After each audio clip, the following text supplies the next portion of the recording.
ఎన్ని సినిమాలున్నాయండి చేతిలో? అంటే యంగ్ హీరోల్లో, మీ ఏజ్ హీరోల్లో ఎక్కువ బిజీగా ఉన్నది ఎవరంటే 'కిరణ్ అబ్బవరం' పేరు చెప్తున్నారు. అవుతున్నాయి సార్. ఇది 'K ramp' and 'Chennai love story' కాకుండా ఒక 5 స్క్రిప్ట్స్ ఓకే చేశాను సార్. వర్క్ అవుతున్నాయి సార్. కానీ మీ దగ్గరున్న ఈ ప్రాబ్లమ్ ఏంటంటే, మీ కథలు మీరే సరి చేసుకోవాలి. హ్మ్. మీ డైరెక్టర్లు మీరే వెతికి పెట్టుకుంటుంటారు. హ్మ్. ఈ సినిమా కూడా అలాగే స్టార్ట్ అయిందేమో అనుకుంటా. అవును సార్. అవును సార్. అంటే ప్రీ ప్రొడక్షన్ దగ్గర నుంచి మీరు దాని మీద ఫోకస్ చేయాల్సిన అవసరం ఉంది. అవును సార్. మీరు అలాగే చేసుకుంటారు మీ సినిమాలను. నేను ఒకవేళ నాకు కథ నచ్చి నేను టేకప్ చేశాననుకోండి సార్. అంటే నా నా పరిధిలో జరిగేది. హ్మ్.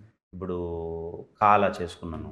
ఇప్పుడు 'కే ర్యాంప్' ఏంటంటే నాని ఫస్ట్ నాకు కథ చెప్పినప్పుడు నేను నానితో ట్రావెల్ అయ్యాను. హ్మ్. తర్వాత నాకు రాజేష్ గారితో చేద్దామనుండి రాజేష్ గారు చాలా బాగా టేకప్ చేస్తారని రాజేష్ గారికి సినిమా రాజేష్ గారు చాలా బాగా చేశారు. హ్మ్. నా పరిధిలో ఉన్న దాని మీద నేను కూర్చుంటాను సార్. హ్మ్. ఓకే.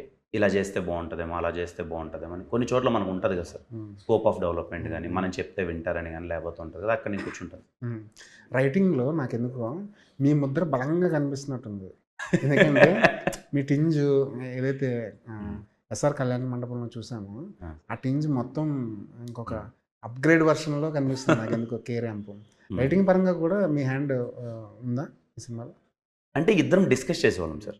కథ మొత్తం నానిదే. నాని వచ్చి మొత్తం ఇలా చేద్దాం అన్నా గాని, చిన్న ట్రీట్‌మెంట్‌లో గాని, సెట్‌లో ఉన్నప్పుడు నాని ఈ జోకేస్తే ఎలా ఉంటది, ఇలా చేస్తే ఎలా ఉంటది అని చెప్పి ఇద్దరం డిస్కస్ చేసుకొని చేసాం. హ్మ్. అందుకే ఈ సినిమా అలా వర్కౌట్ అయిందని నా ఫీలింగ్ సార్. నేను ఇంతకుముందు చాలా సందర్భాల్లో చెప్పానేంటంటే, ఈ సినిమా హిట్ అయితే I want Nani to be one of the biggest director. అంత క్రెడిట్ అంతా నాని. రేపు ఏదైనా చిన్నగా ఏంట్రా కామెడీ వర్కౌట్ అవ్వలేదు అని చిన్న ఏదైనా మిస్‌ఫైర్ అయితే మాత్రం 50% క్రెడిట్ నాకుంటది సార్. హ్మ్. బికాజ్ నాని మీ ఇద్దరం సింక్ అయ్యి చేసిన సినిమా.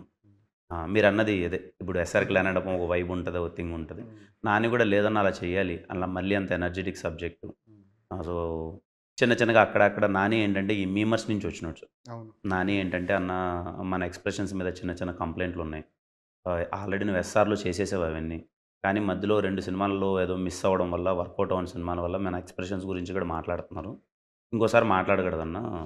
ఎందుకంటే నువ్వు ఆల్రెడీ ఎస్ఆర్‌లో చేసావు. మళ్ళీ ఒకసారి చేద్దామన్నా అంటే, ఇవన్నీ కన్సిడరేషన్ తీసుకొని, సరే ఒక్కసారిగా ఔట్ అండ్ ఔట్ ఎళ్ళిపోదాం ఇంకా. మంచి స్వాగ్, ఎనర్జీ ఉన్న ఎంటర్‌టైన్‌మెంట్ చేద్దామని డిసైడే చేసిన సినిమానే 'కే ర్యాంప్' సార్. అంటే ఒక కొత్త డైరెక్టర్ వచ్చి అతనేం సినిమా చేయలేదు. ఎలాంటి బ్యాక్‌డ్రాప్ లేదు.